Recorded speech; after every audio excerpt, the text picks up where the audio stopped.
sprawa ma swoją porę i swój czas, a ten, który przyszłość zna, mówi do mnie: nie budź niewyspanej miłości, czekaj, aż obudzi ją świt, pozwól, by przetarła swe oczy, zanim drogę wskaże ci. Witajcie kochani po przerwie. Dawno już w sumie nic nie nagrywałam, a to dlatego, że przeprowadziłam się do Warszawy, byłam na różnych misjach, różnych wyjazdach i też taki ciekawy mam sezon w życiu, bo właśnie Boża singielka jest w związku. A tak w ogóle to mój narzeczony jest tutaj ze mną, więc chciałam go zaprosić, żeby się przedstawił, żeby się pokazał.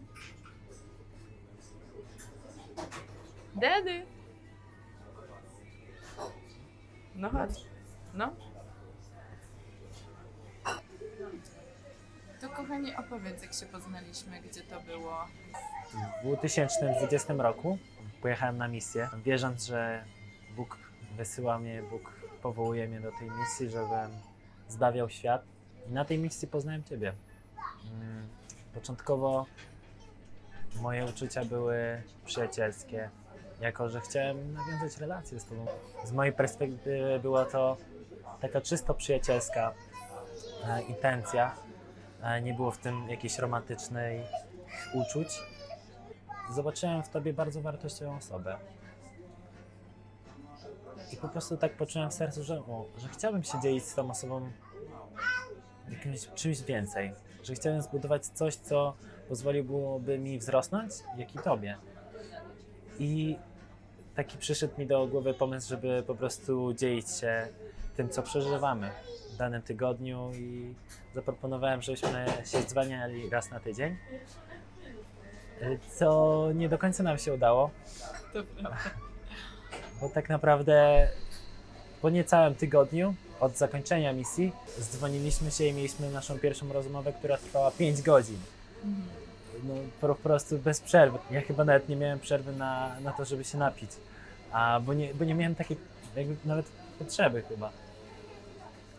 No i od tego momentu chyba nigdy nie przerwaliśmy naszego kontaktu i nasz kontakt nie był jakby krótszy niż te 7 dni.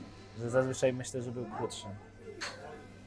Tak się zaczęła nasza relacja, gdzie dzieliliśmy się swoim sercem, swoim powołaniem, swoją historią, tym, jak po prostu Bóg do nas mówi i co mamy tak naprawdę w sercu. O tym, jak mieliśmy oboje w sercu Stany Zjednoczone, a po jakimś czasie Bóg przekonał nas, że On powołuje nas do Polski. On chce, żebyśmy służyli naszej ojczyźnie. Więc tak, mieliśmy takie zgranie i tak czuliśmy, że po prostu też to powołanie, które Bóg daje nam, jest bardzo podobne. Było dla nas naturalne, że tak mieliśmy po prostu taką jedność w rozmowie. Czas spędzony razem mijał błyskawicznie. Nawet nie czułem, jak upływają godziny za godziną.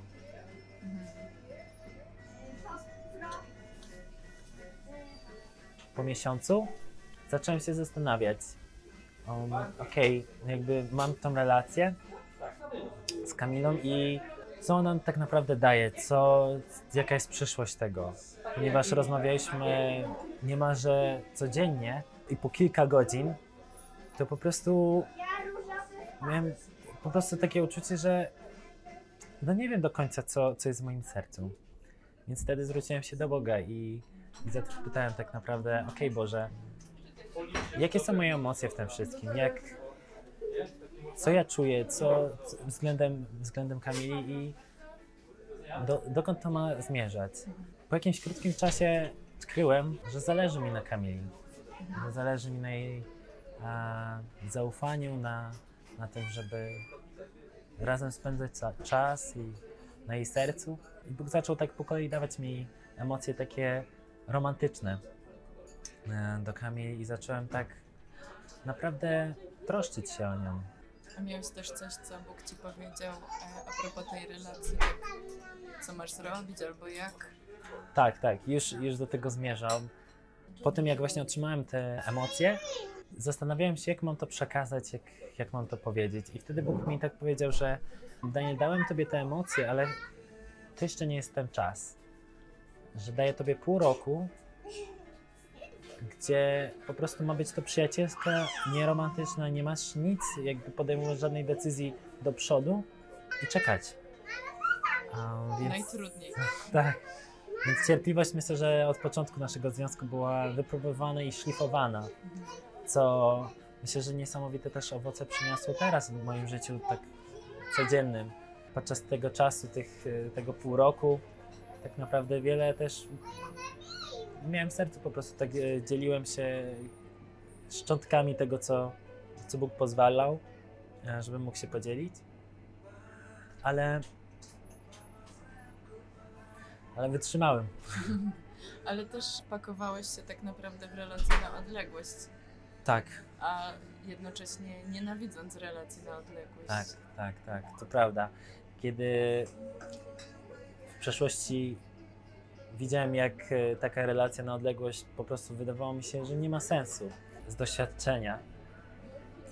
I myślałem, że po prostu, no Boże, jeżeli to jest od Ciebie, to przetrwa. I postawiłem Bogu takie ultimatum, że no bez Ciebie może to nie przetrwa ta relacja i nie pójdzie głębiej. Ja powiedziałem, że ja chcę czegoś więcej, żeby to nie było tylko, żeby ona przetrwała, ale żeby ona się zagłębiała, żeby ta więź była coraz głębsza, żeby po prostu nasza przyjaźń była coraz silniejsza. Co myślę, że tak się działo.